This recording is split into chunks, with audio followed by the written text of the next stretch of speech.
Salut tout le monde, salut Catherine. Salut Pablo, salut à toutes et à tous. Petit débrief de la semaine politique où il s'est quand même passé pas mal de choses. On va aborder trois sujets. D'abord, on va dire un mot du salon de l'agriculture et du mouvement des agriculteurs qui continue. Salon de l'agriculture qui ouvre ses portes aujourd'hui. Déjà, ça a été un peu compliqué d'ouvrir les portes ce matin. Parce que voilà, les agriculteurs sont très en colère. Bon, on reviendra dessus. Deuxième point, on voulait parler de l'Ukraine. Ça fait maintenant 2 ans tout pile que Vladimir Poutine a initié sa guerre et son invasion d'une partie de l'Ukraine. Et c'est une question qui aujourd'hui divise la gauche. Voilà, on reviendra là-dessus. Et la troisième question, c'était, on est au lendemain de la soirée des Césars, où il y a eu un discours très puissant de la comédienne Judith Godrèche. Et voilà, on voulait continuer la réflexion sur cette question du MeToo dans le cinéma, et pas que dans le cinéma. Mais d'abord, les agriculteurs. Alors, juste pour résumer, pour ceux qui n'auraient pas suivi, mais franchement, c'est à mourir de rire. Emmanuel Macron voilà, prépare son salon de l'agriculture depuis lundi. Et ça a été une série de couacs, mais de communication absolue. Comme l'ont dit beaucoup de commentateurs, vraiment, on touche les limites en fait, de la politique purement communicationnelle. Il a voulu organiser un grand débat. Donc ça devait être aujourd'hui, qu'il a dû annuler à la dernière minute parce que en fait plus personne ne voulait participer à son grand débat parce qu'il avait invité à la fois la FNSEA et les soulèvements de la terre. Et Leclerc. Et Michel-Édouard Leclerc. Donc Michel-Édouard Leclerc s'est fendu d'un tweet en disant non, mais moi je viens pas. En fait, c'est pas comme ça en fait qu'on fait de la politique. C'est pas comme ça qu'on dirige la France. C'est pas comme ça en fait qu'on écoute les différents interlocuteurs parce qu'ils sentaient bien venir. En fait, c'est dit en sous-texte dans ce qu'a posté Michel-Édouard Leclerc. Il dit de toute façon, ça va être une leçon de choses de Monsieur Emmanuel Macron et il est hors de question qu'on participe à cette mascarade. Ensuite, il y a eu la question des soulèvements de la terre, parce qu'il y a des conseillers, a priori ça vient pas de lui, mais des conseillers de l'Élysée qui ont décidé d'inviter les soulèvements de la terre à cette grande réunion. Alors inviter les soulèvements de la terre au ministère de l'Agriculture, sachant que ce même pouvoir avait demandé la dissolution des soulèvements de la terre il y a quelques mois, on nage en plein délire.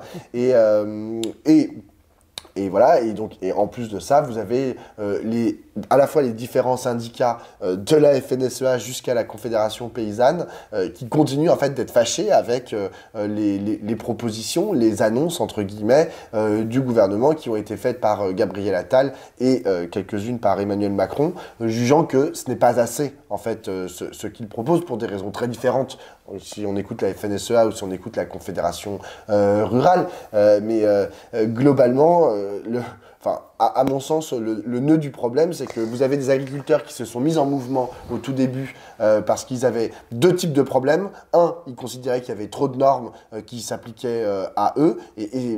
Moi, je ne peux que le constater. Je ne dis pas que je trouve ça super, hein, mais c'est ce qu'ils disaient. Et la deuxième revendication, c'était une question de revenus, notamment pour les plus petites exploitations. Ils disaient, mais ce n'est pas possible, on est en train de crever, on ne peut plus se nourrir, on ne peut plus produire correctement, faire correctement notre travail. À titre d'exemple, la Confédération paysanne a envahi le siège de Lactalis jeudi.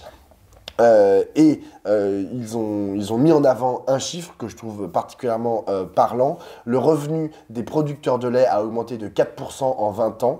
Le revenu de Lactalis a augmenté de plus de 180% en 20 ans. Voilà. Et en fait, à partir du moment où tu vois pas qu'il y a un problème, où tu te dis pas, bon, bah là, c'est pas possible, on peut pas continuer comme ça. Et d'ailleurs, pas plus tard qu'il y a une demi-heure, là on enregistre, il est à un peu moins de midi, Emmanuel Macron a annoncé un prix plancher. Donc c'est une des propositions qui est portée par la Confédération paysanne notamment et une partie de la gauche politique. Il a annoncé la mise en place d'un prix plancher pour certains produits agricoles. Donc on ne sait pas trop comment ça va être mis en place, etc. Mais ça va à l'encontre de ce que raconte Marc Fesneau, le ministre de l'Agriculture, et globalement les gens de la majorité depuis maintenant 3 mois. Mais enfin, ok, il avance cette proposition pour dire, voilà, on va aussi, on n'est pas que sur les normes et les pesticides, on est aussi sur la question du revenu des agriculteurs. Tu as quelque chose à ajouter? Que j'ai l'impression on creuse la crise. C'est-à-dire que vraiment cette semaine, il y a cette affaire du salon de l'agriculture, mais il y a aussi eu l'annonce des 10 milliards d'économies qui montre la totale déconnexion entre les intentions, les prétentions, les objectifs, les priorités absolues, etc., et la réalité de la politique. C'est-à-dire que là, donc sur l'agriculture, on a vu que, contrairement à ce qu'avait annoncé Macron, qui avait dit que son quinquennat serait écologique ou ne serait pas, il a ratiboisé clairement très largement les politiques en faveur du changement de paradigme et de système sur les questions écologiques, environnementales et énergétiques. Et là, ils viennent de supprimer, de raboter plus de 2 milliards sur les 10, sur les aides à justement cette transformation écologique. Tu te dis, waouh, le gars là, il fait fort, quoi. Tu vois, il change les paramètres pour apprécier les pesticides, il remet en cause les normes, voilà, et il vient de raboter. Bon, tout le monde l'a entendu, hein, notamment les aides sur l'isolation thermique des bâtiments, qui est quand même un truc mais structurel. C'est-à-dire comment on peut penser qu'on va s'en sortir si on continue d'avoir des passoires thermiques totalement inconfortables, énergivores, qui ruinent les gens, etc. Enfin, c'est fou, quoi. Et ils viennent faire la même chose aussi. Alors, les 700 millions qui viennent piquer sur l'éducation nationale. Ils suppriment 11 000 postes. Alors, il t'annonce qu'il veut faire des groupes de niveau contre l'avis quasi unanime à une voix près des 70 membres du Conseil consultatif sur l'enseignement. Ils sont 67 là-dedans, ou 68, et il y en a 67 qui ont voté contre et un qui s'est abstenu. Mais eux, c'est quand même ça vers ça qu'ils veulent aller, mais que donc il faut renforcer le nombre d'enseignants. Mais tiens, on va supprimer 11 000 postes. Bon, voilà, c'est ça. Franchement, on nage en plein délire. Oui, non, mais c'est la folie, quoi, sans blague, hein, cette espèce d'écart entre le discours, la communication, comme tu dis, et dont on vient de voir le crash là, qui vient de se produire sur le salon de l'agriculture, et que tu vois un peu partout se développer, quoi. Et que là, on est samedi midi, on redoute les effets d'image de demain, l'arrivée de Bardella au salon de l'agriculture. Voilà. Moi, j'aimerais juste dire un point en fait sur la notion de débat, parce que en fait, je vois très bien comment fonctionne à la fois Gabriel Attal, le Premier ministre, et le président de la République, Emmanuel Macron. C'est-à-dire qu'ils disent bon, on va organiser un débat. Enfin, tu sais, ils ont, à mon avis, dans leur tête, je vais aller leur parler. Et emballer, c'est peser, je vais leur faire comprendre, je vais faire passer la pilule, et tout le monde va finalement, tu vois, se ranger derrière ce que je vais raconter, tellement je suis bon, tellement je suis fort, tellement que je parle bien, etc. C'est pas comme ça. En fait, quand on dit débat, le débat public, c'est pas mettre des gens dans une arène et allez-y, on va débattre et ça. Un débat, en fait, ça s'organise. Et quand je dis ça s'organise, c'est que c'est plus que on va organiser un débat et on va prévoir un débat pour dans 6 mois et il va être hyper bien organisé. C'est pas ça. C'est prendre en considération en fait les dynamiques telles qu'elles sont dans la société, prendre en considération les structures de la société et voir comment, non pas on arbitre, mais comment on peut transcender en fait tout ce qui est proposé aux différents niveaux, à la fois au niveau par exemple, si on prend le secteur de l'agriculture, des agriculteurs et des agricultrices, au niveau des corps intermédiaires qui les représentent en partie et qui représentent leurs intérêts, parfois divergents, donc ça c'est les syndicats, et puis au niveau politique, et puis tu as les associations écolos qui sont aussi très importantes, et comment est-ce que tout ça en fait tu le mets en forme, mais dire on va les réunir, on va les mettre autour d'une table et puis on va discuter le bout de gras et puis c'est moi qui vais mener la discussion, c'est complètement idiot. C'est pas comme ça en fait que ça fonctionne. Le débat public en fait c'est d'ailleurs on a une commission d'organisation du débat public qui pond des rapports en fait sur comment ça s'organise et qui sont d'ailleurs passionnants à lire. Mais c'est bien plus compliqué que juste dire c'est bon on va débattre, on va faire un débat télévisé et vous allez voir ça va être cool. C'est pas ça. Mais le problème c'est que pour comprendre ça, il faut vouloir faire de la politique. C'est-à-dire vouloir comprendre en fait comment profondément fonctionne une société, comment à la fois les avis s'expriment, comment aussi les avis se construisent en fait dans la société. C'est pas naturel en fait que tout d'un coup tout le monde se mette à dire ouais on en a marre des normes européennes, etc. Enfin tout ça c'est une construction en fait sociale qui a travaillé le corps des agriculteurs et globalement les Français et les Françaises. Mais ça il faut le comprendre en fait, il faut vouloir le comprendre. Et aujourd'hui j'ai l'impression qu'ils en ont rien à fiche, tu vois. Ils pensent qu'ils vont faire un tour des mairies. Macron, là je le sens, hein, j'imagine que Macron et Gabriel Attal, ils vont aller sur le terrain. Donc c'est-à-dire qu'aller sur le terrain, ça veut dire genre aller serrer des pattes et faire un discours sur une botte de foin. Et comme ils parlent bien, ils ont l'impression que c'est bon, ils vont avoir résolu le truc. Bah non, désolé, ça marche pas comme ça. Moi je pense qu'ils sont vraiment pétris d'un mépris incroyable. C'est-à-dire qu'en fait, ils pensent que ce qu'il faut, c'est faire une catharsis. Tu sais, on met un débat, on rassemble tout le monde, allez hop, on se crie dessus, on s'engueule. Mais la raison, puisqu'ils sont le cercle de la raison, c'est eux qui l'ont. Et que de toute manière, leur politique, c'est celle-là qu'ils vont appliquer.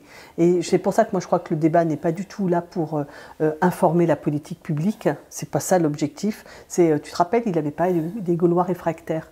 Donc en fait, je pense qu'ils considèrent qu'on est des gueulards, qu'on est un peuple de gueulards, et que donc il nous faut notre petit espace pour gueuler. Il veut bien... Le plus souvent, il veut bien parler, parce que quand même Macron, il parle beaucoup dans les grands débats, il aime beaucoup parler. Quelquefois, il veut bien laisser la parole, mais de toute façon, c'est juste pour faire un espace, parce je pense qu'il identifie à la fois cette colère, et que le besoin qu'elle s'exprime, parce que sans ça, ça va où, et probablement le désir que les gens manifestent d'être écoutés, d'être entendus. Donc il veut bien faire le don de sa personne et venir passer quelques heures avec nous, le bas peuple, qui n'est pas content. Mais je pense que profondément, c'est ça. C'est une dimension, je dirais presque psychanalytique à la con, quoi, tu vois, à deux balles. Il veut bien nous laisser parler, mais c'est pas grave. Exactement, ça n'a aucune incidence en fait sur la politique qui va mener. Ça c'est pour la question des débats. Ce qui est assez troublant, c'est que cette semaine, c'est beaucoup revenu dans les commentaires des uns et des autres, comment apprécier la cérémonie Manouchian. Parce que tout le monde a bien noté, évidemment, la contradiction forte qu'il y a entre faire ce qu'il a fait avec Manouchian et en même temps, dans le même moment, faire valider les lois immigration ou les dernières propositions de Darmanin concernant le droit du sol à Mayotte et ouvrant les portes à plus. Et je crois qu'il y a quelque chose qui apparaît comme un homme, comment dire, c'est un opportuniste vide de sens. Moi, c'est ce que je ressens. C'est-à-dire qu'en fait, au-delà de... il est dans la com et il fait bien sa politique en fonction de comment il s'imagine qu'il doit le faire au service de son idée des classes qu'il doit servir, mais aussi probablement de ce que c'est que la modernité, de ce que c'est que donner des chances à la France dans le monde tel qu'il se profile, etc. Je ne pense pas qu'il soit seulement purement... D'ailleurs, on n'est jamais purement... défenseur d'une classe, c'est toujours articulé à une vision politique plus globale. Ça, il ne serait pas choisi même par les dominants qui l'installent là. Donc il a bien sûr une vision de quelle politique faire, et en même temps, je pense qu'il est un homme sans lest politique. C'est-à-dire qu'il est... on sait bien qu'il n'a pas d'histoire politique. Il a été plus ou moins ceci, plus ou moins cela, mais jamais véritablement engagé, jamais véritablement situé politiquement. Et que ses petits camarades, c'est un peu la même histoire. Sont des gens qui... je veux dire, Gabriel Attal, il est quoi? Il n'a rien, quoi. Je veux dire, qu'est-ce que c'est son histoire à ce bonhomme? Et donc, ce sont des gens qui sont non situés et qui produisent une politique complètement au fil de l'eau et du sens des opportunités politiques.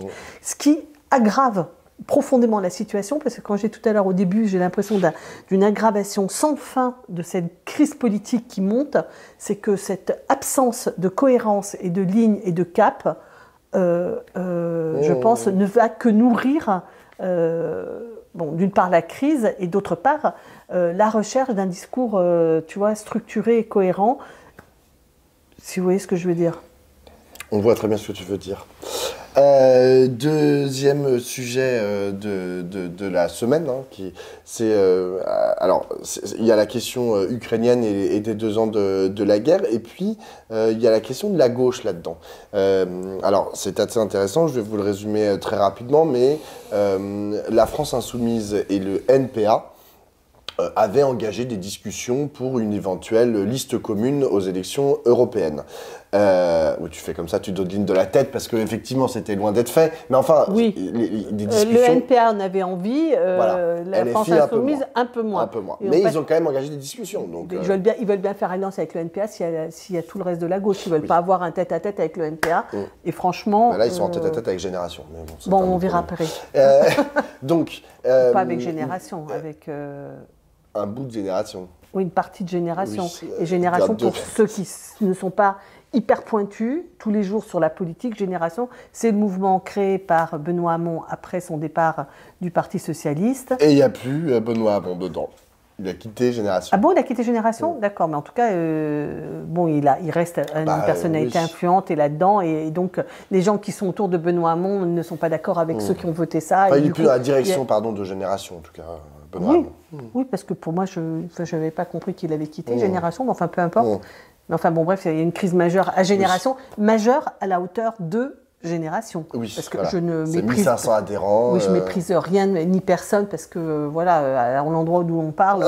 on ne peut pas trop se moquer des petites structures. Voilà, c'est ça. Mais, je veux dire, on n'empêche qu'on ne se raconte pas qu'on est, qu'on est le centre de la politique. Donc, bref... Donc, LFI n'a pas réussi à faire d'alliance avec le NPA. Ouais. La première raison qui est mise en avant dans le communiqué de presse du NPA, c'est la question de l'adhésion de l'Ukraine à l'Union européenne. Disant que, la France Insoumise est contre cette adhésion, alors que le NPA est pour. Avec une justification qui est très claire. Les Ukrainiens sont en résistance, les Ukrainiens veulent l'entrée dans l'Union européenne, on ne va pas être contre, en gros, le peuple ukrainien. C'est d'ailleurs, je l'ai noté, une position qui est assez proche de celle de la CGT. La CGT a produit, alors c'était il y a 9 mois, il y a une page sur leur site internet que je mettrai en lien parce qu'elle est très intéressante, où ils répondent à plein de questions sur l'Ukraine et sur le conflit russo-ukrainien, et notamment cette question de l'adhésion de l'Ukraine à l'Union européenne. Et en gros, ils disent, les syndicats de travailleurs et de travailleuses ukrainiens qu'ils citent, il y en a 2 ou 3, qui citent, sont plutôt... Donc, ils sont pour la résistance armée à l'envahisseur russe. Donc, ce qui fait que la CGT sous-entend que c'est aussi sa position, parce qu'ils suivent ces syndicats de travailleurs qui sont leurs cousins, leurs frères là-bas. Et deuxièmement, sur la question de l'adhésion de l'Ukraine à l'Union européenne, ils sont aussi... Alors, il y en a 2 qui sont pour et un qui se prononce pas trop. Mais du coup, ils sous-entendent aussi, en mettant en avant ça sur leur page internet, que... eux aussi, ils sont plutôt pour, quoi. En tout cas, que ça rentre dans l'équation. Dans l'équation, exactement. Et ce qui est intéressant, c'est de voir comment à la fois le NPA et la CGT réfléchissent ces questions-là, c'est-à-dire en mettant en avant la parole, c'est un peu galvaudé de dire ça, mais la parole des personnes concernées. C'est-à-dire qu'ils disent, nous, on a peut-être notre avis, tu vois, vu de France, sur l'adhésion de l'Ukraine à l'Union européenne, mais en fait, ce n'est pas suffisant pour pouvoir avoir une position.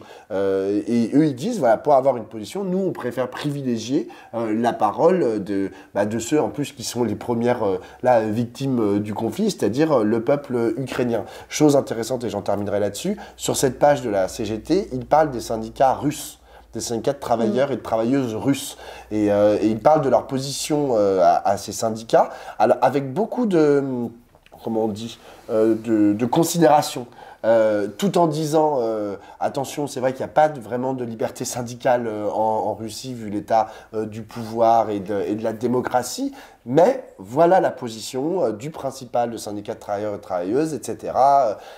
Voilà, je trouve intéressant en fait cette façon d'envisager les questions internationales, voilà, pas forcément de façon péremptoire en disant écoutez, nous on est à Paris, on sait très bien comment il faudrait faire si on était ukrainien, on vous enverra pas d'armes parce que genre nous sommes des pacifistes, ou même on vous en enverra parce que genre pour notre propre sécurité, hein, j'ai entendu ça, c'est notamment Raphaël Glucksmann qui le dit, il faut leur envoyer des armes parce que ils nous protègent. Ça va pas du tout, tu vois, genre on leur envoie des armes parce qu'ils ont besoin d'armes. Enfin, je pense que c'est ça la justification, et parce qu'ils en demandent et parce qu'ils veulent résister à un envahisseur, à un oppresseur.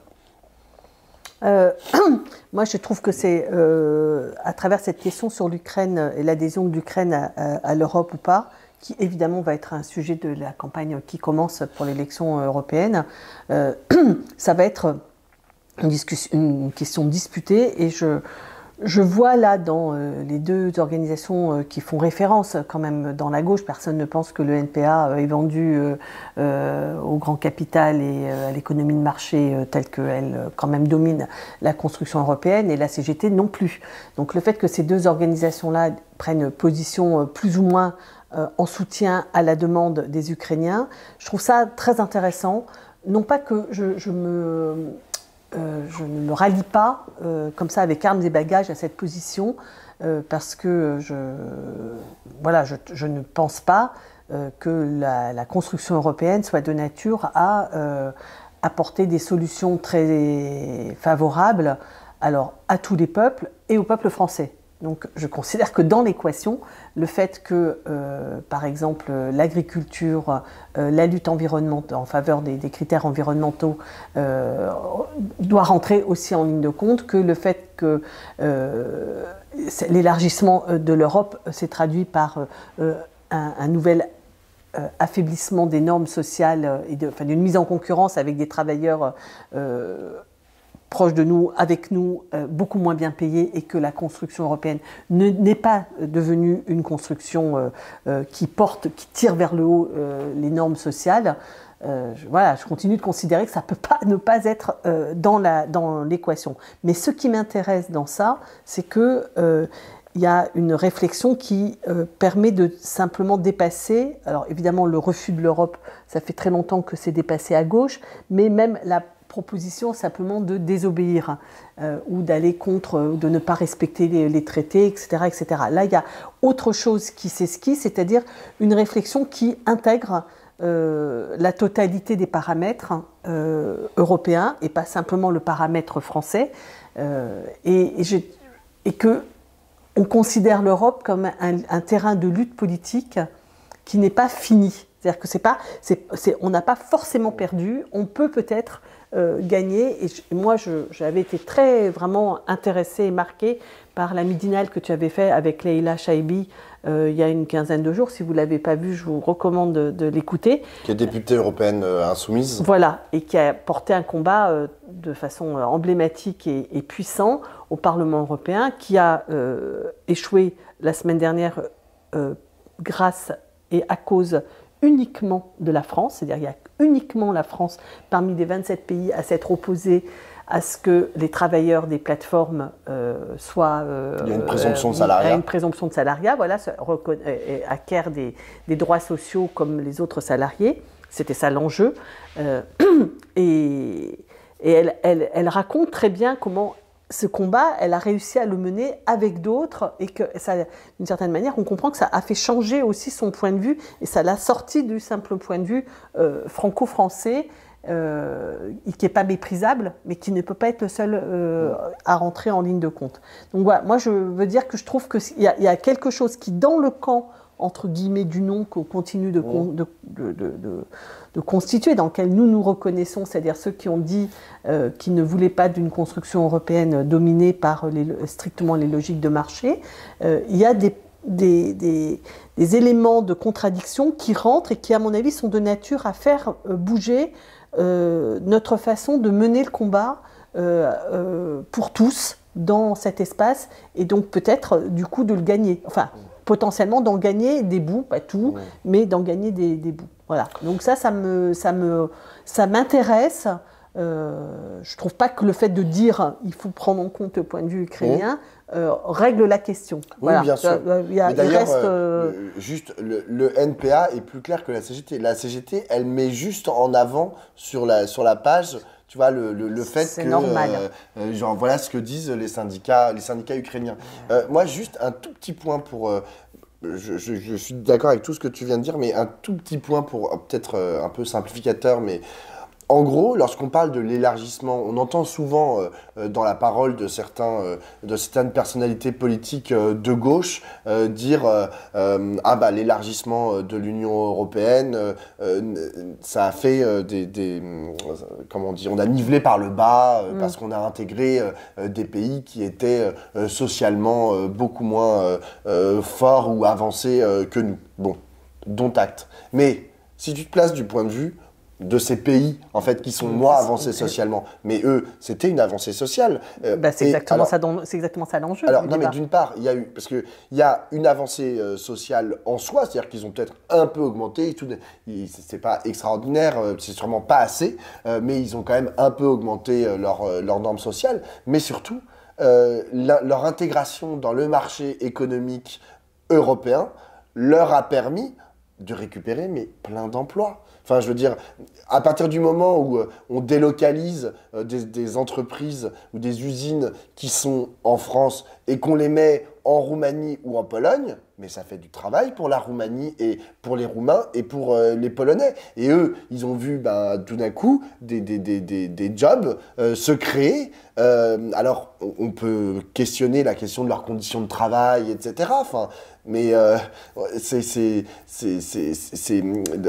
d'ailleurs, c'est l'objet d'un des derniers films de Mungiu, de Christian Mungiu, où on est dans une usine, en fait, qui est danoise ou je ne sais plus quoi, en Roumanie, en Transylvanie, et on voit la façon dont ils interagissent, en fait, avec les décideurs sont très loin, mais eux, ils sont très contents d'avoir cette usine à côté, dans un village où jusqu'à présent, ils vivotaient avec de l'agriculture uniquement vivrière, etc. Tout d'un coup, ils ont une usine qui leur permet d'imaginer l'Europe et ils se retrouvent avec un salaire alors qu'avant, ils n'avaient pas de salaire. Ils vivaient ils coupaient du bois et puis ils mangeaient les œufs de leur poule. Et tout d'un coup, ils ont un salaire qui leur permet d'imaginer qu'ils vont pouvoir aller à Paris en vacances une semaine. Enfin, ils ont des congés payés. Enfin, ça change beaucoup de choses pour eux. Et leurs conditions de travail sont horribles. Genre, ça, il n'y a pas de sujet. Mais voilà, ça leur apporte des choses. Donc, voilà, parfois un peu se décentrer et pas juste dire ils nous piquent notre travail et à cause d'eux, il y a de la désindustrialisation. Ce qui est aussi une réalité et une vérité, hein, je ne le nie pas. Mais pour eux, voilà, ça permet de travailler des choses. Il faut savoir dire les deux et il faut savoir se dire que il y a une question de, je vais dire, disons des gros mots, mais enfin, de convergence, de lutte pour faire reculer ce capitalisme très destructeur, à tout endroit, mais pas que destructeur d'ailleurs. Sans ça, on ne comprend pas l'histoire, mais voilà. Bon, moi, je trouve que ça réintroduit de la dynamique dans la réflexion pour la gauche. Et tout à l'heure, on disait qu'il y avait besoin d'un cap et d'un discours qui se tient. On a besoin d'avoir un cap et un discours qui se tient, qui soit actualisé aux enjeux d'aujourd'hui et qui donc prennent la mesure des problèmes dans leur étendue. Et là, en l'occurrence, c'est que dans ma tête, je suis en train de dérouler, c'est que la question de l'Ukraine, c'est la question de l'Union européenne, certes, mais c'est aussi la question de la guerre. Et il y a des noms d'oiseaux épouvantables qui sont en train de s'échanger entre la bande à Glucksmann et la bande à Manon Aubry, là, sur la liste France Insoumise. C'est pas possible d'abord de se parler comme ça. Je veux dire, ils sont vraiment en train de s'insulter les uns les autres. Donc là, si on veut détruire les possibilités d'avoir une proposition commune après, faut continuer comme ça. Et à mon avis, des deux côtés, ils veulent ça. C'est-à-dire du côté de la France insoumise, je pense qu'ils veulent montrer que c'est eux et eux seuls qui sont les héritiers légitimes d'une vraie gauche et que tous les autres ne sont que des vendus et qu'un Glucksmann en cache toujours un autre. Donc voilà, ils délégitiment vraiment le discours de Glucksmann et Glucksmann délégitime vraiment le discours de la France insoumise parce que lui-même n'a pas du tout l'intention de laisser un espace de politique commun avec la France insoumise. Ils veulent, je veux dire, je pense que tout le monde est bien d'accord là en ce moment pour reconstruire les deux gauches irréconciliables. Hein. Ça permet de légitimer la suite de l'histoire, si vous voyez bien ce que je veux dire, en 2027. L'enjeu est de savoir est-ce qu'on est capable d'avoir un candidat commun. Et donc là, en ce moment, on fait monter la pression comme ça, de part et d'autre. On est bien content de dire jamais possible avec la France insoumise et Jean-Luc Mélenchon, et du côté de la France insoumise, c'est impossible avec les autres, parce que ce sont des va-t-en-guerre, ce sont des atlantistes, etc., et que nous sommes les seuls à détenir un discours correct. Ceci étant, donc... la paix, la question de la paix. La question de la paix et de la guerre, je pense que... D'abord, elle demande que cette réflexion rentre rapidos dans notre discours politique, parce que pour l'instant, évidemment, il y a un point de vue de départ qui est que la guerre n'est pas une solution. Ceci étant, elle ne peut plus être exclue comme une perspective, une hypothèse. Et par ailleurs... D'abord parce que c'est une réalité aujourd'hui.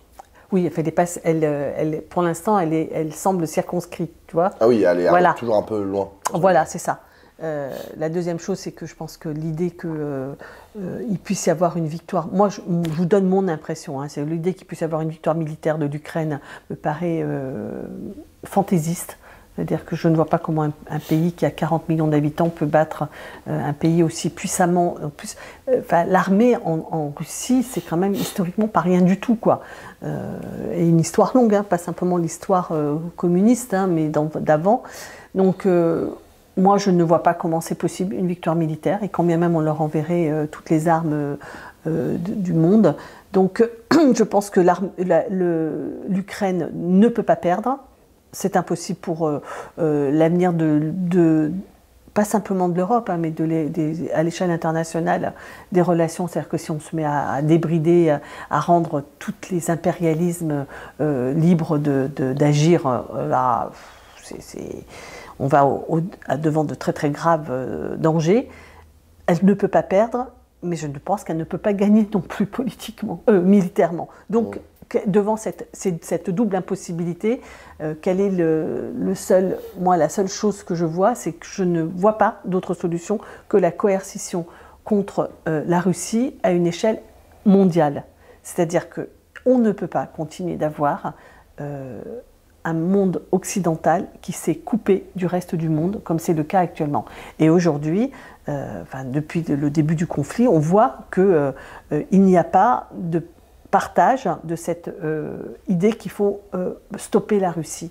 Et au contraire, et je crois même que le conflit, la gestion du conflit israélo-palestinien, au Hamas-Israël, ne fait que conforter cette défiance d'une large partie du monde à l'égard des pays occidentaux et détruit l'espace commun. J'ai lu avec sidération les déclarations du représentant d'Israël à l'ONU, qui dit que l'ONU soutient le Hamas et que Guterres est la tête du serpent. Enfin, c'est hallucinant de dire des choses pareilles. Mais en tout cas, donc Israël est totalement pour la démolition de l'ONU, mais de fait, l'ONU est incapable d'agir. Or, il faut qu'on arrive à retrouver un espace international qui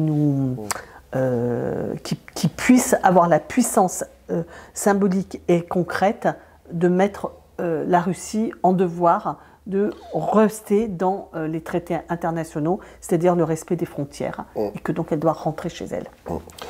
On assiste, c'est vrai que la question de la fin de la guerre en Ukraine et une question qui, pour l'instant, personne n'a la martingale, personne n'a les clés en fait de la résolution du conflit. D'abord parce que c'est vrai qu'il est compliqué d'envisager une discussion avec un État qui est dirigé par un type comme Vladimir Poutine. C'est-à-dire que pour l'instant, dans ce qu'il fait depuis 2014 en Ukraine, on a l'impression que la seule chose qu'il veut, c'est la reddition absolue et la soumission de l'Ukraine à la Russie. Et que sans ça, il continuera de faire ce qu'il fait. Donc c'est un peu compliqué quand c'est ça dans la balance et que en face, nous, comme on est pour comment on dit, le fait que les peuples puissent décider eux-mêmes de ce qu'ils font sur leur territoire, comment on dit, l'autodétermination des peuples, on est plutôt pour que l'Ukraine reste un pays libre et que les Ukrainiens puissent décider de leur sort. Or, lui, il veut pas ça, de base. Donc, il y a un hiatus qui est quand même compliqué à résoudre. Donc, on peut imaginer, c'est ce qu'avait imaginé d'ailleurs Emmanuel Macron au tout début du conflit. Il avait dit, on va faire des grandes conférences de sécurité, on va mettre tout le monde autour de la table, on va mettre les Russes, les Turcs, les pays de l'Union européenne, les États-Unis, etc. Bon, ça avait foiré lamentablement. Il y en avait une en Autriche, mais ça n'avait pas abouti. Donc, après, tu as les mécanismes de régulation mondiale comme l'ONU qui ont vraiment du plomb dans l'aile depuis maintenant quelques années, où, en gros, comme tu dis, alors qu'auparavant, l'ONU avait ses mécaniques propres. Et ses façons de résoudre diplomatiquement certaines crises, ou en tout cas d'aller vers la résolution de certaines crises. Aujourd'hui, j'ai l'impression que c'est plus devenu une arène pour débiter toutes ces horreurs sur ceux que t'aimes pas. C'est-à-dire que les États-Unis disent des trucs pas possibles, Israël arrive, ils racontent ce que tu as raconté et c'est absolument horrible. Enfin, chacun en fait utilise l'ONU non pas comme un outil pour résoudre des crises, mais comme une tribune mondiale pour taper sur ses voisins. Donc je trouve ça très problématique et voilà. Et aujourd'hui, on voit bien toutes les difficultés que Guterres et l'ONU a de vraiment juste de poser les bases de ce que pourrait être une résolution commune du conflit en Ukraine ou de ce qui se passe en Palestine. Mais tu as aussi des organisations régionales comme l'Union européenne et comme l'OTAN, donc c'est régional et c'est militaire, qui elles aussi ont du plomb dans l'aile. Tu prends l'Union européenne, on a une élection, on parlait tout à l'heure, le 9 janvier, une élection européenne. 9 juin, pardon, prochain, une élection qui pourrait, quand tu regardes genre les projections et les sondages, qui pourrait voir arriver énormément de députés d'extrême droite qui, on le sait, ont des accointances plus ou moins fortes. On le sait pour la France avec le Rassemblement national, mais c'est vrai aussi pour les pays comme en Autriche, en Pologne, etc., avec la Russie. C'est-à-dire que si tu te retrouves à avoir une majorité ou une grosse quantité, on va dire, il n'y a pas vraiment de majorité au Parlement européen. Les Polonais ne sont pas très pro-russes, hein. Non, mais... ils sont quand même, ils s'en méfient un tout petit peu, quoi. Tu as tout à fait raison, mais t'en as toujours une partie, tu vois, dans tous les pays. L'extrême droite trouve que Vladimir Poutine, dans son racisme, son virilisme et sa puissance, sa considération qu'il a pour le règlement violent des conflits. C'est un mec qui en a, quoi. Orban et machin, tout ça, il le voit plutôt, il trouve qu'il est plutôt pas mal. Ouais. Et en tout cas, il se laisse pas marcher sur les pieds, celui-là. Voilà. Et donc, la possibilité d'une coalition, je vous passe les détails, au Parlement européen qui pencherait vers l'extrême droite et qui porterait un ou une présidente nouvelle qui serait pas Ursula von der Leyen, est quelque chose qui maintenant est de l'ordre du possible. Et ce qui changerait, c'est-à-dire que si on a un président du Conseil européen qui est pro-russe, franchement, ça changerait vraiment beaucoup la donne. On n'en est pas encore là, mais c'est quelque chose qui n'est pas, vu les dynamiques actuelles, qui n'est pas totalement dément que d'envisager. Et puis la troisième chose, c'est l'OTAN, dont je parlais. L'OTAN qui est une organisation militaire dans lequel, qui est pilotée principalement par les États-Unis, mais dans lequel il y a beaucoup de pays européens, y compris la France. Cette organisation, elle commence elle aussi à être remise en question, notamment par Donald Trump, qui est candidat à la présidentielle américaine, et qui dit, en gros, bah, moi, si j'arrive au pouvoir, je sortirai de l'OTAN. Autant vous dire que si les États-Unis sortent de l'OTAN, l'OTAN n'existe plus. Et donc, si l'OTAN aujourd'hui, qu'on le veuille, qu'on le questionne, qu'on trouve ça vraiment pas bien, mais est responsable de la sécurité de l'Europe sur sa frontière Est. Si l'OTAN disparaît, c'est-à-dire que si toutes les bases de l'OTAN qui sont en Estonie, en Lituanie, en Lettonie, qui sont en Pologne, en République tchèque, etc., ben, il n'y en a plus parce que c'est des soldats américains aujourd'hui qui sont dedans, va falloir qu'on repense très rapidement, à marche forcée et très rapide, comment est-ce qu'on assure nous-mêmes notre sécurité sur cette frontière-là. Et on le voit, hein, ça a déjà commencé. Hein, les budgets militaires ont explosé dans beaucoup de pays, à commencer par l'Allemagne et par la France, exactement. Enfin, donc on le sait, c'est une potentialité, mais donc ça veut dire quoi? Ça veut dire que bah, les pays se réarment, que les alliances stratégico-militaires sont en train de se reformer, et que tout ça, je suis pas en train de dire c'est bien ou c'est pas bien, mais il faut le penser. Et il faut le penser politiquement. Et il faut réfléchir à ce qu'on est en train de faire. Il ne faut pas se laisser juste dire, genre le 1er janvier 2025, ah merde, Donald Trump est élu, comment on fait? Ah bah tiens, et faire tout dans l'urgence, et que du coup les choses ne soient pas envisagées à leur juste mesure. Et je trouve aujourd'hui que, par exemple, cette question de la potentialité d'élection de Trump n'est pas assez mis à l'ordre du jour de ce qu'on va faire, nous, en France. Parce que ça va avoir des incidences très lourdes sur genre, comment on va pouvoir mener une politique, notamment en matière de sécurité et de défense en France. Je pense que c'est une ombre portée qui plane d'ores et déjà sur le débat. Il y a quelques mois, la loi de programmation militaire portait sur 700 milliards. Hein. Donc, je veux dire, là, on voit ce que provoque la question des 10 milliards avec les économies et les coupes drastiques. Et là, c'est une loi pluriannuelle hein, d'investissement dans l'armée. C'est quand même des sommes tout à fait considérables. On en avait aussi parlé dans le débrief. Moi, je veux dire juste deux petits mots pour compléter ce que tu viens de dire. C'est que la question de l'évolution de la politique européenne sur la question ukrainienne, sur la question de la conception de l'Europe est un vrai enjeu. Et on a noté tous les deux cette semaine que Xavier Bellamy, qui était interviewé François-Xavier Bellamy, qui était interviewé sur France Inter, donc qui est celui qui va conduire la liste des Républicains, a parlé de nouvelles alliances à l'échelle européenne. C'est-à-dire qu'il dit on ne soutiendra pas la candidature de Ursula von der Leyen à un deuxième mandat, et il faut de nouvelles alliances à l'échelle européenne. Et il y a l'extrême droite, escalité les deux groupes d'extrême droite qui sont déjà au Parlement européen, mais on sait que beaucoup de partis de droite sont déjà en coalition, en alliance avec l'extrême droite en Europe, et que c'est une question qui taraude la droite française. Et Xavier Bellamy vraiment fait partie de la droite de droite. Il a été rappelé que Marion Maréchal plaidait beaucoup pour qu'il y ait une liste commune en disant que la cohérence serait que tu sois avec nous. Et je crois vraiment qu'il ne faut pas du tout négliger l'hypothèse d'un renversement d'alliance, et que donc le PPE tout parti fasse alliance avec l'extrême droite, et que donc qui dispose de deux groupes aujourd'hui. Oui, et qui pourrait donc avoir ça pourrait faire trois groupes.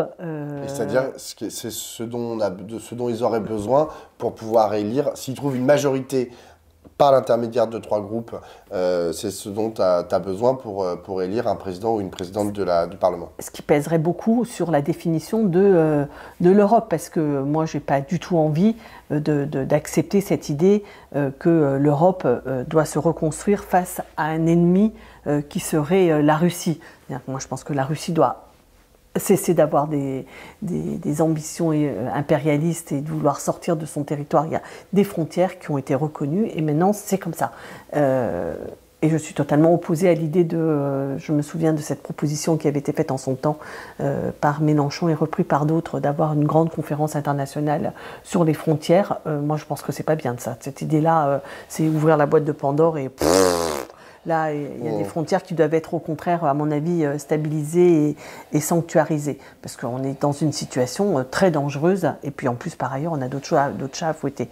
Ça, c'était la première chose que je voulais dire. Et la deuxième toute petite chose, pour préciser ma pensée, sur l'ONU, c'est que l'ONU, bon, je pense qu'elle n'est pas aussi décrédibilisée que tu ne le dis, c'est-à-dire au sens où je ne crois pas seulement que les gens viennent déblatérer comme sur les réseaux sociaux à la tribune de l'ONU. Je pense que ça continue de conserver un peu de crédit aux yeux des uns et des autres, et notamment de tout un tas d'États qui de toute façon n'auraient pas voix au discours international parce qu'ils sont trop petits. C'est pas simplement les grandes puissances, et c'est ça aussi l'intérêt de l'ONU, c'est que ce ne soit pas que les puissants, les grands pays qui puissent s'exprimer. Je pense qu'il faut que l'ONU contribue fermement à la résolution du conflit israélo-palestinien, sans quoi elle ne peut pas contribuer à la résolution de ce conflit. La perte de crédit de l'ONU ne lui permet pas de contribuer à résoudre la question du conflit russo-ukrainien. Et, enfin, l'invasion, c'est pas un conflit, hein, l'invasion de la Russie et de l'Ukraine. Ni dans le cas palestinien. Mais non, justement, ce que j'allais te dire, c'est que dans le cas palestinien, il y a une solution. C'est une solution qui est immédiate, et il y a un consensus possible sur l'idée de 2 États, sur l'idée que Israël reste dans ses frontières et que l'État palestinien soit reconnu par l'ONU et des frontières sûres, protégées sur le plan international, avec un territoire dans une continuité qui le rende viable. Ça fait 75 ans en fait que cette solution est là. Oui, mais et donc qui est défendue par l'ONU. Ça fait 75 ans. C'est pour ça que je te dis, et que officiellement tout le monde, il n'y a pas beaucoup de pays qui ne la reconnaissent pas comme base. Donc la base du conflit, elle est, de la résolution du conflit, elle est potentielle, elle est là, elle est moins complexe que la question russe. Je pense que la possibilité de faire que Israël cesse ce qui est en train de se passer à Gaza et qu'on oblige une solution avec 2 États reconnus internationalement et défendus l'un et l'autre, parce que je pense que la question de la défense d'Israël est une question, et que la question de l'existence d'un État palestinien viable et non pas morcelé est une question. Mais je pense que ça, ce n'est pas inatteignable. Et si on ne fait pas ça, alors à quoi sert l'ONU ? Je veux dire, si ce conflit-là ne peut pas être résolu, l'ONU ne sert pas à grand-chose, et donc ne peut pas être un lieu de résolution d'un grand conflit comme celui qui se passe en Ukraine. Sauf que depuis 1948, encore une fois, c'est exactement ce que tu dis, c'est exactement ce que demande l'ONU de façon incessante. Oui, après, ils l'ont redemandé en 67. D'accord, ce que je te dis là, c'est que la question qui occupe le monde occidental avec ce conflit entre l'Ukraine et la Russie, on voit bien que, ce que j'ai dit tout à l'heure, il n'y a pas de victoire possible militaire et il n'y a pas de défaite acceptable. Donc il faut trouver une façon de régler le problème. Et cette façon-là, elle passe. Elle ne passe pas par simplement envoyer des milliards et des milliards de munitions. Ça ne peut pas être ça la solution. Tout le monde le sait. Donc il faut bien retrouver une instance internationale crédible, et la recrédibilisation de l'ONU, à mon avis, ça passe de façon emblématique par la résolution de ce conflit qui date depuis 1948. Dernier sujet, le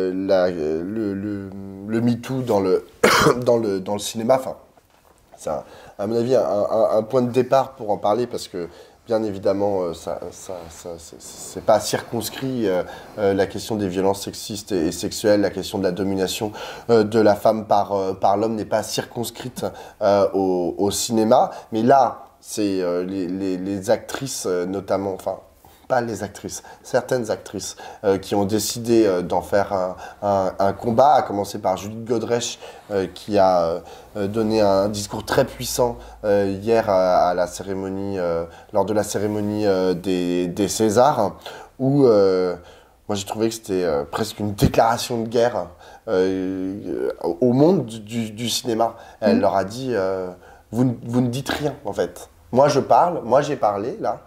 Et vous, qu'est-ce que vous faites là? Vous êtes assis, vous vous taisez. Et c'est vrai que... Je ne vous entends pas. Je ne vous entends pas. Et je parle, mais je ne vous entends pas. Et elle a de façon assez juste. C'est vrai que, à part Anna Mouglalis, éventuellement Isabelle Adjani je ne sais, et quelques autres, toutes les stars qui étaient présentes là, sur le tapis rouge, il n'y en a pas une qui a ouvert sa gueule de façon claire. Et pas une, et pas un non plus, ou très très peu. Hein, enfin. Et c'est un problème. C'est-à-dire que, en vérité, et ça, elle l'avait déjà dit sur le plateau de Mediapart, Judith Godrèche, il ne s'agit pas que de regarder dans le rétroviseur, il ne s'agit pas que d'être Laura Adler, par exemple, sur le plateau de C'est ce soir, et de dire, effectivement, à l'époque, je n'avais pas compris et je suis fautive, je suis désolée, Judith Godrèche. Il ne s'agit pas que de ça. Il s'agit aussi de dire, dans le temps présent, en fait, il continue à y avoir un silence organisé par un système de prédation des femmes par les hommes. Et c'est ça qu'il s'agit de dénoncer aujourd'hui. Et d'ailleurs, Judith Godrèche s'est adressée aux jeunes filles, aux jeunes actrices, en disant il continue en fait à y avoir des rapports de prédation sur ces jeunes actrices. Et c'est vrai que l'apathie, le silence, le conservatisme, l'inertie de ce monde du cinéma, moi, m'interpelle. Et j'en finirai là-dessus avant de te donner la parole, mais c'est valable dans d'autres endroits de la société. Il y a plein d'endroits où les mécanismes sexistes et de domination continuent de s'appliquer sans que beaucoup s'en offusquent. Et on le voit, ça va dans les entreprises, ça vaut en politique, ça vaut dans la musique, ça vaut dans plein d'autres endroits. Et on est là, genre... on n'ouvre pas notre gueule. Et comme elle a dit, Judith Godrèche a dit, je comprends en fait pourquoi vous n'ouvrez pas votre gueule. Parce que vous avez peur de ne plus retrouver de travail, d'être blacklisté. Et c'est vrai. Et c'est la réalité. Ça vaut pour les actrices, mais ça vaut pas que pour les actrices. Et c'est un problème en fait de ne pas réussir à trouver ce courage parce qu'on a peur de perdre un boulot. Et en même temps, c'est compréhensible. Hein, enfin, mais là, on est face à une révolution, à l'attente d'une révolution qui a du mal à advenir. Alors, moi, ce que je trouve qui est très intéressant dans ce qui s'est passé, c'est qu'on a mis des mots globaux et qui changent le regard. C'est-à-dire que, en l'occurrence, les violences à l'égard des femmes n'ont rien à voir avec la sexualité et l'amour. Ça a à voir avec la domination. Le viol n'est pas un acte sexuel. Le viol est une violence, comme son nom le comporte, c'est une violence dominatrice qui a vocation à détruire la femme. C'est-à-dire que ce n'a rien à voir avec la sexualité. Ce qu'a subi Judith Godrèche et ce qu'ont subi de jeunes filles avec des adultes n'a rien à voir avec de l'amour. Ça a à voir avec de la domination. Et ce qui est clair dans ce qui est dit, c'est que nous ne sommes pas dans l'univers de la libération des mœurs, de l'amour, je ne sais quoi. Nous sommes devant une forme extrême, enfin je veux dire, oui, c'est une forme paroxystique de la domination masculine. Et ce que je trouve intéressant, c'est que ça permet de comprendre ce qui n'a pas été compris. quand Laura Adler s'excuse auprès de Judith Godrèche en lui disant « Quand je vous ai interviewé, je n'ai pas entendu ce que vous avez dit, je n'ai pas compris ce que vous me disiez, donc je ne vous ai pas appuyé et même je vous ai enfoncé. Je m'en excuse. » Personne, enfin je veux dire en tout cas moi, je ne mets pas du tout en cause l'engagement féministe de Laura Adler de longue date. C'est-à-dire que quand elle n'entend pas, c'est qu'elle n'a pas la pensée. Elle ne comprend pas ce qu'elle voit. C'est-à-dire, c'est pas qu'elle ne le voit pas, c'est pas que ce n'est pas dit. Toujours cette histoire de libérer la parole. Non, mon cul, quoi. C'est pas on libère pas la parole, c'est qu'on libère les oreilles. C'est que la tête commence à comprendre ce qu'elle entend. C'est qu'on entend quelque chose. Et Laura Adler commence à entendre ce qu'a dit Judith Godrèche. C'est-à-dire qu'en fait, il y a un monde qui ne comprenait pas et qui a inventé, qui a raconté une autre histoire. Et là, Judith Godrèche et les actrices sont en train de mettre un coin dans cette histoire dans lequel, comme maintenant on ne parle plus de crime passionnel, on a mis longtemps avant de ne plus parler de crime passionnel et d'appeler ça un féminicide. Et de ne pas trouver que le fait qu'un homme aime une femme n'est pas une circonstance atténuante pour la tuer. Voilà, ça, on a fait ce pas-là il y a maintenant quelques années, et maintenant on commence à comprendre que ces rapports de domination et de violence ou d'agression des hommes sur les femmes n'a rien à voir avec, ni avec l'amour, ni avec la sexualité, ça a à voir avec la domination, le patriarcat, et que c'est de ça dont il est question. Et ça me semble, tant qu'on n'a pas compris ça, en fait on ne peut pas comprendre le reste. Alors maintenant, la deuxième chose que ça me fait penser, et j'ai trouvé que, j'ai écouté sur C'est ce soir, il se trouve en plus qu'elle était en même temps que Sophie Binet, ce qui sans doute a donné une coloration à son discours. Anna Mougladis est intervenue, donc elle a pris des positions assez fortes sur ce sujet, et elle dit, en fait, il faut revenir au droit du travail. Et je trouve ça intéressant, c'est-à-dire qu'elle dit, il faut les actrices, on a des droits, et on est dans un univers. Le cinéma est une industrie avec des salariés et des rapports hiérarchiques, etc. Il faut revenir au droit du travail. Il faut que les gens du cinéma se syndiquent et qu'on fasse respecter nos droits. Et pourquoi je trouve ça intéressant? Parce que justement, bien sûr qu'il faut des gens qui ont le courage de le dire, qui ont le courage de rentrer frontalement pour dire voilà ce qui s'est passé, ce n'est pas acceptable. Qui vont avoir le courage aussi de formaliser, ce que je disais tout à l'heure à propos de comprendre que ce qui se joue là, c'est de la domination et en aucune façon de l'amour ou de la sexualité. Que quand on a il faut des héros et des héroïnes en l'occurrence, mais on ne peut pas demander à tout le monde d'être un héros ou une héroïne. Il faut maintenant l'étape dans laquelle on est, c'est bien sûr qu'il faut que les gens refusent, mais il faut que le cadre soit posé pour que ce ne soit pas possible. C'est-à-dire qu'il faut élargir la question. On peut pas, voilà, ce que je veux dire, c'est que ça ne peut pas être simplement l'appel de Judith Godrèche, je le trouve aimable, mais on ne peut pas attendre simplement des femmes qu'elles se mettent en risque pour leur métier. Il faut que et c'est pour ça que quand elle dit « je parle et je ne vous entends pas », ça, elle a raison de dire ça. C'est qu'en fait, il faut que se pense la façon de faire muter cette industrie particulière qu'est le cinéma, mais d'une façon générale, comment on fait muter la société et que ça ne peut pas être qu'à coup de dénonciation et de mise en danger personnelle des femmes qui mettent sur la table la question. Un point que je voulais soulever, c'est que sur les plateaux télé, dans C'est ce soir, alors pas sur Mediapart, mais dans C'est ce soir ou dans les chaînes d'information, sur les chaînes d'information en continu et sur les réseaux sociaux, il y a beaucoup de gens qui disent ah mais c'est terrible, elles vont trop loin, elles sont trop violentes dans ce qu'elles racontent, et notamment parce qu'il y a ces questions, là il y a un film de Benoît Jacot qui va bientôt, et de Jacques Doyon d'ailleurs, ils ont tous les deux des films qui vont sortir, et dans le film de Doyon, donc qui sont l'objet d'accusations. Ils sont programmés pour sortir. Ils sont programmés exactement pour sortir. Et ils sont l'objet des accusations de Judith Godrèche, ces deux réalisateurs. Et il y a une actrice du film de Doyon qui a dit sur les réseaux sociaux « Je regrette que le film soit, que la sortie soit programmée. Moi, j'aimerais bien qu'il ne soit pas, qu'il ne sorte pas. » Alors que c'est une des actrices principales du film. Et donc, je vois les gens sur les réseaux sociaux qui disent « C'est trop, elles vont trop loin, c'est de la censure, etc. » Et je me suis fait cette réflexion cette semaine, et je me suis dit, mais elles vont trop loin, genre, est-ce que c'est vraiment aller trop loin? En fait, on parle de gens qui ont commis des crimes. Des crimes. Aller trop loin, ce serait leur couper les couilles. Et les scotcher sur un mur devant l'Élysée.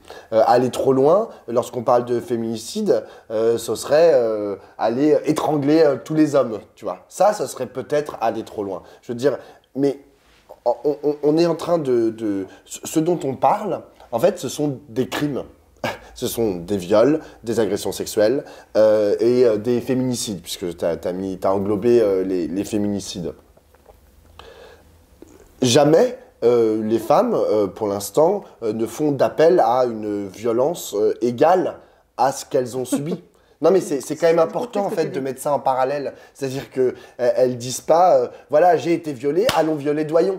Tu vois, non, il ne s'agit pas de faire ça. Tu vois, il s'agit de se poser la question de comment est-il possible que ce monsieur qui maintenant en plus est très âgé puisse continuer en toute impunité à faire des films, recevoir des subventions et à la fin avoir des critiques même laudatives dans des journaux spécialisés. Il y a un petit sujet. Et quand j'entends les gens qui disent « elles vont trop loin, c'est trop violent », je suis là genre « mais en fait, ça me fait rigoler ». Vraiment, je suis là genre « elles font des collages ». Elles font des collages féminicides. Enfin, genre, ça va, tu vois. Genre, ça, c'est un humoriste qui s'appelle Walidia qui disait ça. Non, mais ça va, elles font des collages, quoi. Elles font pas des collages avec, encore une fois, le sang des couilles arrachées des gens qui ont commis les féminicides. Donc, c'est pas... Tweet. Comment elles font un tweet? Non mais c'est ça, genre elles font un tweet, ah horreur, quelle violence, un tweet, tu vois. Enfin, mais je rappelle que ces femmes ont été victimes de violences en fait sexuelles et donc on peut pas mettre ça en rapport. Voilà, c'était mon petit point. Oui, je pense qu'en même temps la question de savoir qu'est-ce qu'on fait de ces œuvres n'est pas une question complètement insensée. C'est-à-dire que c'est pas une question d'aller trop loin, ça c'est absurde de dire elles vont trop loin. Par contre, cette prise de position de cette actrice du film de Doyon en disant je souhaiterais qu'ils ne sortent pas, c'est une prise de position qui véritablement interroge. Mérite discussion, et on en a discuté assez longuement tous les deux, sans aboutir complètement dans notre réflexion. Moi, ce que je voulais juste dire, c'est qu'en tout cas, ce qui me semble clair, c'est qu'ils ne peuvent pas être mis à l'honneur. Ça me paraît vraiment indispensable. Et je repensais à l'année dernière, quand Johnny Depp est invité dans le film qu'on programme, le film de Mai Wen, en ouverture du Festival de Cannes, pour faire venir Johnny Depp. C'est-à-dire qu'en fait, ce qu'on veut, c'est une star américaine sur la croisette et que c'est lui qu'on fait venir. C'est-à-dire qu'en fait, c'est lui qu'on met en valeur. C'est-à-dire qu'en fait, on met en scène l'impunité de Johnny Depp, la possibilité de toute la profession de se prosterner devant ce monsieur. Ben, ça, c'est pas possible. Ou quand on donne un César à Roman Polanski. Oui, l'année où a été remis en avant les impunités de Roman Polanski. Ça c'est pas possible, quoi. Je ne pense pas que les films de Polanski ne doivent pas être vus. Je pense que Le Pirate des Caraïbes, j'y repensais, je ne sais pas pourquoi, mais que Le Pirate des Caraïbes, c'est quand même un film dans lequel il joue sur les ambiguïtés de genre de façon très intéressante. Et merci de ne pas mettre genre un couteau dans l'eau de Roman Polanski et Pirate des Caraïbes avec Johnny Depp sur le même plan. S'il te plaît. T'as aimé Le Pirate des Caraïbes? Non, pas du tout. Ah oui, pas du tout. Par contre, un couteau dans l'eau de Roman Polanski, oui. Ah bah ouais, tu vois, moi j'ai aimé Le Pirate des Caraïbes. Parce que les deux sont sur un bateau. Hein. Un couteau dans l'eau aussi, c'est sur un bateau. Bon, bref, peu importe. En tout cas, ce que je veux dire, c'est que la question de l'honneur qu'on leur accorde, et c'est pour ça que c'était totalement scandaleux ce qu'a dit Emmanuel Macron quand il a dit la France était fière de Gérard Depardieu au moment où la France entière avait vu comment Gérard Depardieu se comportait. C'est-à-dire que cette question à qui on reconnaît et qu'est-ce qu'on reconnaît en fait, Qu'est-ce qu'on reconnaît est-ce que tout ça s'est passé par pertes et profits? Bon, bah d'accord, Johnny Depp, il a un peu cassé la gueule à sa femme, il a été un petit peu le fer de lance des masculinistes aux États-Unis, mais c'est pas grave, quoi, tu vois, on le fait quand même venir à la croisette pour faire de la mousse et que ça brille.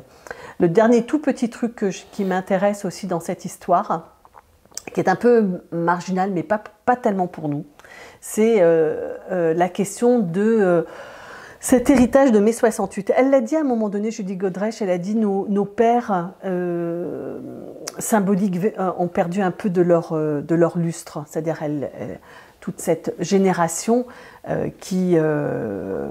alors, je ne vais pas développer sur la question du cinéma avec la politique des auteurs qui, en effet, a beaucoup valorisé la place des réalisateurs par différence avec les producteurs, et qu'en France, c'est ça qu'on valorise. On valorise l'artiste dans cette profession.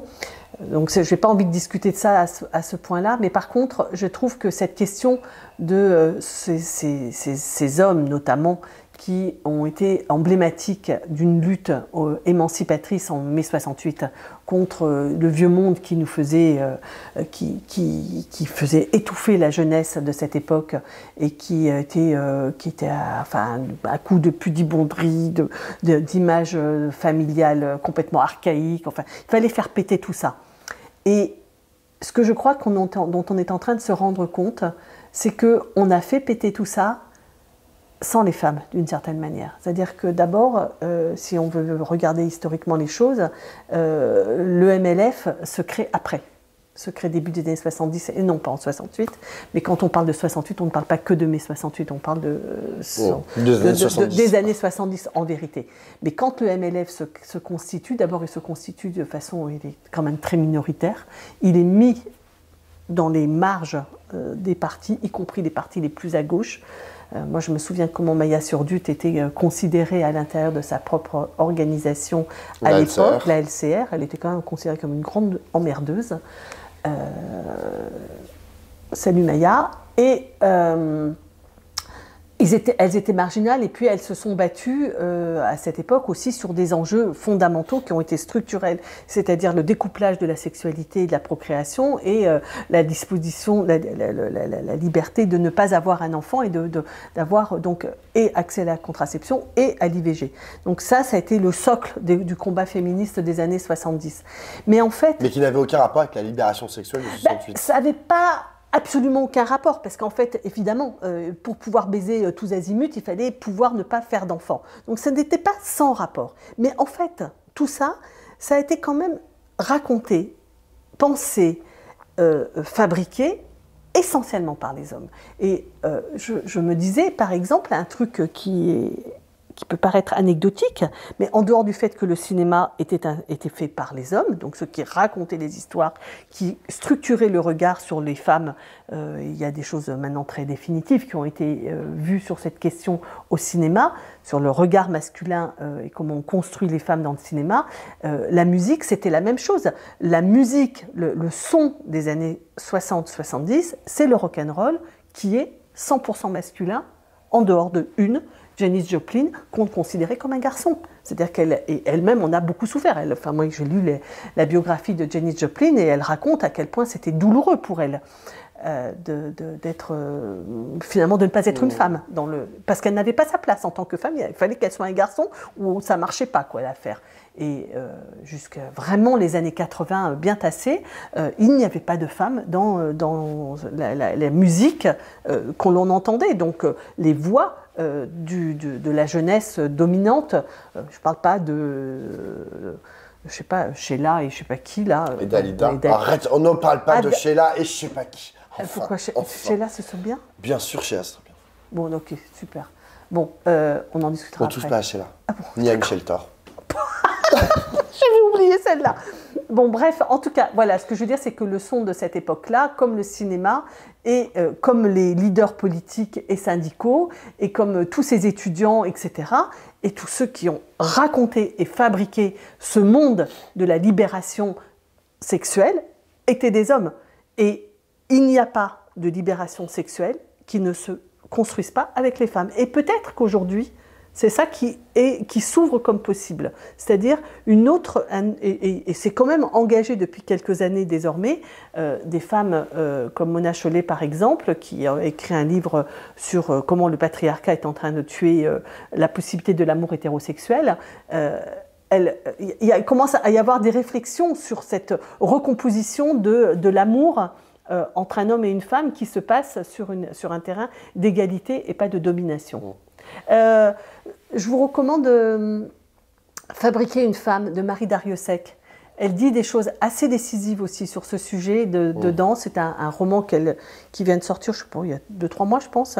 Mais c'est très très bien sur cette question justement de comment la sexualité est marquée par le sceau de cette construction dans laquelle les hommes dominent et démontrent. Moi, je vois, on finira là-dessus, mais moi, je vois effectivement qu'une révolution est en marche, enfin, en tout cas de profonds changements radicaux sur les regards, sur la façon d'être et les identités, etc. est en route. La question, c'est toujours combien de temps ça va prendre. Parce que, genre, mais Pablo, t'es toujours pressé. Oui, non, mais je suis pressé, oui, je suis pressé, en fait. Je suis pressé qu'il n'y ait plus de féminicide, je suis pressé que les femmes ne soient plus violées, je suis pressé que les femmes ne soient plus agressées, je suis pressé que les femmes ne soient plus... Je te dis, il y a 10 ans, on trouvait qu'il y avait des crimes passionnels. Je sais. Donc ça avance, mais voilà, cette question de la temporalité, moi, est toujours quelque chose qui me trotte, parce que, en fait, un féminicide, c'est un féminicide en trop. Un viol, c'est un viol en trop. Oui, d'accord, oui, d'accord. Bah, non, mais c'est important, en fait, de l'avoir en tête. Oui, mais bien sûr, mais quand tu dis ça, on ne peut qu'être d'accord avec toi qu'il faudrait que les choses soient autrement, mais je pense qu'il faut mesurer l'ampleur de ce qui est en train de se passer. Quoi.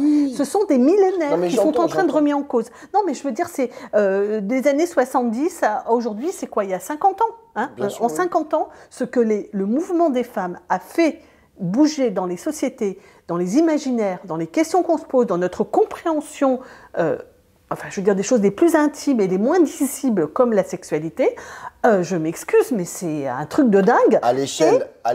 Et je m'excuse, c'est une révolution immense qui s'est faite sans violence, ce que tu rappelais tout à l'heure sur Elles vont trop loin, qui s'est fait sans violence et qui s'est fait de façon internationale et qui s'est fait dans beaucoup de domaines. Voilà, je veux dire, mais parce que la route n'est pas finie. Tu as tout à fait raison. Ça, c'est quand tu regardes l'histoire du monde, effectivement, là, on est vraiment dans une accélération énorme de l'histoire sur cette question-là. Mais le truc, c'est qu'à l'échelle de l'individu et à l'échelle des générations, bah, c'est trop lent. Mais je suis d'accord avec toi. Genre, mais si tu me dis, bon, bah écoute, l'égalité homme-femme, ça sera dans 3 générations, bah, les femmes de cette génération, bah, je trouve que c'est dégueulasse pour elles, en fait. Tu vois, genre, elles n'ont pas à attendre, en fait. Bah, elles n'ont pas à attendre. Il n'y a rien à attendre. Il y a à se battre. Il n'y a pas à attendre. L'enjeu n'est pas d'attendre. Bien sûr, il y a à se battre. Mais justement, ce que je veux dire, c'est que. Il y a à crever aussi, en fait. Non. Il continue à y avoir 150 féminicides par an. Non, mais Pablo, ce que je veux dire, c'est que si on prend la mesure de ce qui s'est changé, ça donne aussi des forces pour continuer. Oui, bien voilà, sûr. Ce que je veux dire, c'est relativiser l'avancée et puis trouver que ça va pas assez vite, blablabla. Bah, ça nous décourage. Nom de Dieu, moi, du matin au soir, je trouve que les choses ne vont pas bien. Franchement, il n'y a pas grand espoir. Il y en a un. Il y a un truc qui a bougé de façon profonde, radicale, dont on ne mesure pas complètement l'ampleur.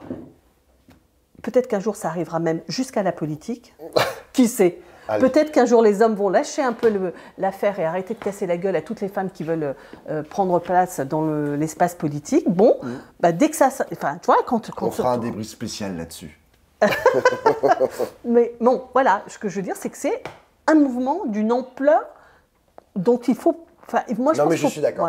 Voilà. Bon, je change d'avis, je suis d'accord. Mais non, et tant pis, ça sera mais non, lent, mais t'es toujours pareil, t'es toujours impatient. Mais non, mais c'est pas si long que ça. Mais on est arrivé à un degré de maturation démocratique. Mais ce n'est pas si long que ça, Pablo. C'est pas si long.